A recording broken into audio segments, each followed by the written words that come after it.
Iran और Israel के बीच cease fire की क्या है वजह। नमस्कार, आदाब। आप देख रहे हैं न्यूज 18 का डिजिटल प्लेटफॉर्म और मैं हूं आपके साथ सृष्टि शर्मा। इजराइल का तेल अवीव, अशदोद, जियानेशा और हाइफा शहर जैसों का हाल पहले ही वायरल है। क्या ईरान अब इससे भी खतरनाक मिसाइलों से खुद को लैस करने जा रहा है? ये कयास इसलिए क्योंकि ईरान के विदेश मंत्री से मिलने के बाद पुतिन ने एक मिसाइल का नाम लिया है जिसका खौफ नेटो और अमेरिका में पहले से फैला हुआ है। इसलिए ईरान और इजराइल के बीच सीज फायर की सबसे बड़ी वजह पुतिन और उनकी ऑर्सेनिक मिसाइल को बताया जा रहा है।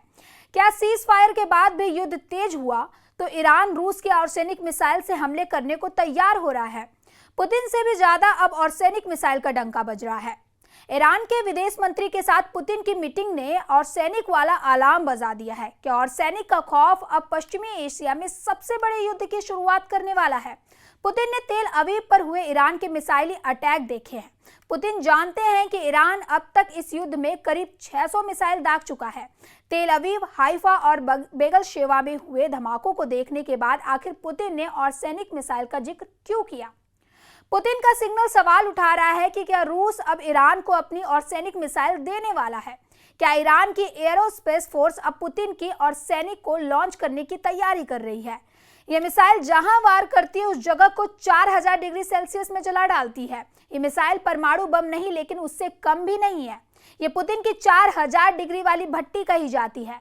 सीज फायर टूटने का मतलब है कि ईरान और इजराइल का युद्ध तेज होगा और फिर सबसे खतरनाक हथियार एक दूसरे पर दागे जाएंगे। ऑर्सेनिक का इस्तेमाल पुतिन यूक्रेन पर कर चुके हैं और इसका वॉरहेड जहां गिरता है वहां कुछ नहीं बाकी रहता है। पुतिन ने दावा किया है कि अब ऑर्सेनिक मिसाइल का उत्पादन बहुत तेजी से किया जा रहा है।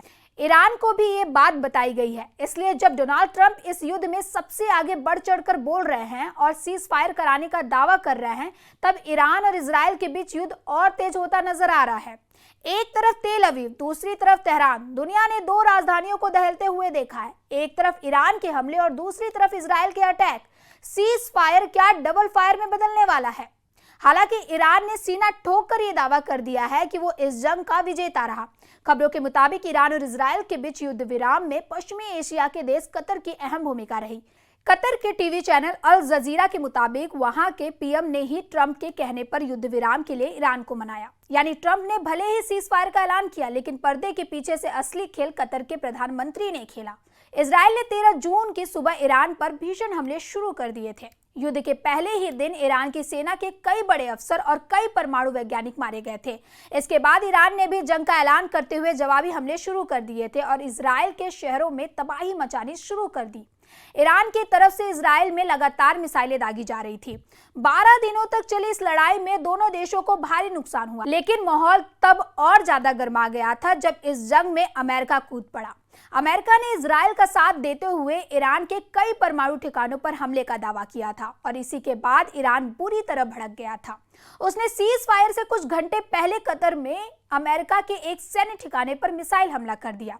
खबरों के मुताबिक ईरान की तरफ से कतर पर 15 से ज्यादा मिसाइलें दागी गई। हालांकि उनमें ज्यादातर मिसाइलें इंटरसेप्ट कर ली गई।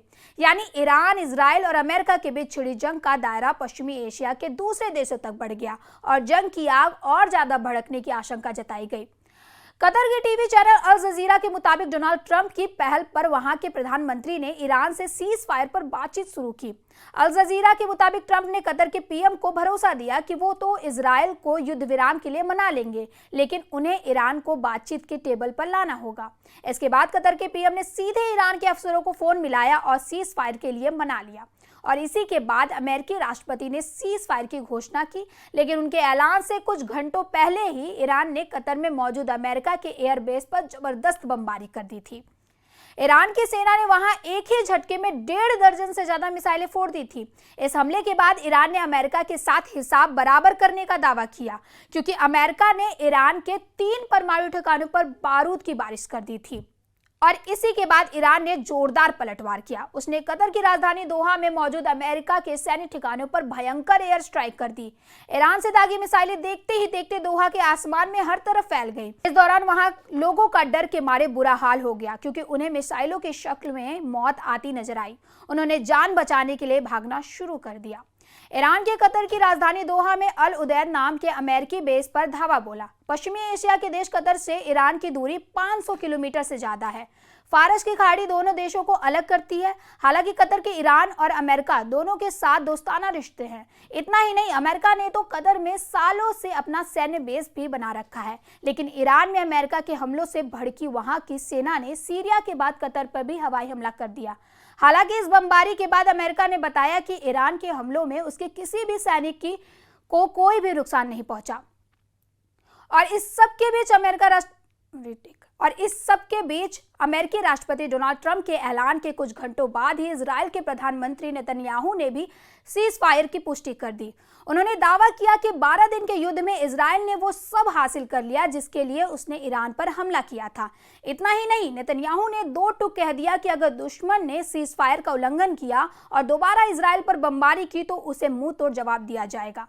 मतलब इजराइल ने साफ कर दिया है कि वो जंग रोकने के लिए भले ही तैयार हो गया हो, लेकिन ईरान ने हमला किया तो उस पर पलटवार करने में बिल्कुल भी देर नहीं लगाएगा। कतर में अमेरिकी सैन्य ठिकाने पर हमले के कुछ देर बाद ही ट्रंप ने घोषणा कर दी कि ईरान और इजराइल सीज फायर के लिए तैयार हो गए। बाद में नेतन्याहू ने भी इस पर मुहर लगा दी। उनके मुताबिक ईरान पर हमले से पहले इजराइल ने जो भी लक्ष्य तय किए थे वो हासिल कर लिए गए। नेतन्याहू ने युद्ध में शामिल अपने सैनिकों की जमकर तारीफ की और अमेरिका के सहयोग के लिए उसका आभार भी जताया। लेकिन सीज फायर के लिए तैयार होने के साथ ही उन्होंने ईरान को चेतावनी भी दे डाली और सख्त शब्दों में कह दिया कि ईरान की सेना ने इजराइल की धरती को दहलाने की कोशिश की। हालांकि सीज फायर के घोषणा के कुछ घंटों बाद ही इजराइल और ईरान ने एक दूसरे पर फिर हमले शुरू करने का आरोप लगा दिया। सीज फायर के ऐलान के बाद भी ईरान और इजराइल की तरफ से हुई बमबारी पर ट्रंप भड़क गए और इसीलिए अमेरिकी राष्ट्रपति ट्रंप का गुस्सा ईरान के साथ साथ इजराइल पर भी भड़क गया। उन्होंने दोनों देशों को आड़े हाथों लिया और फौरन बमबारी रोकने की सलाह दी।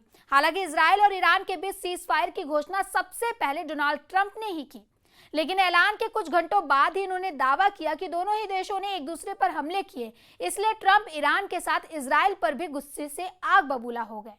सीज फायर से पहले भी और सीज फायर के ऐलान के बाद भी ईरान और इजराइल में तनाव बरकरार है। इजराइल के शहरों पर किसी भी वक्त अटैक का सायरन बजने लगता है। हाइफा से लेकर तेल अवीव में ऐसे सायरन साबित करते हैं कि ईरान के मिसाइल हमलों को लेकर इजराइल लगातार एक्टिव है। लोग फौरन ही करीब के शेल्टर में पनाह लेते हैं। अंडरग्राउंड मेट्रो स्टेशन ऐसी सबसे बड़ी जगह बन चुकी है जहां ज्यादा से ज्यादा लोग फौरन छुपने के लिए पहुंच जाते हैं। इसलिए अगले 24 घंटे ईरान और इजराइल के युद्ध को लेकर बहुत गंभीर होने जा रहे हैं। ईरान और इजराइल दोनों इसकी बार बार गारंटी दे रहे हैं, लेकिन अमेरिका ने इस युद्ध से किनारा कर लिया है, जबकि पुतिन ने और सैनिक मिसाइल का जिक्र करके बता दिया है कि ईरान अकेला नहीं है। ऐसे ही खबरों के लिए देखते रहें न्यूज़ 18 का digital platform and do like, share and subscribe the channel. Thank you.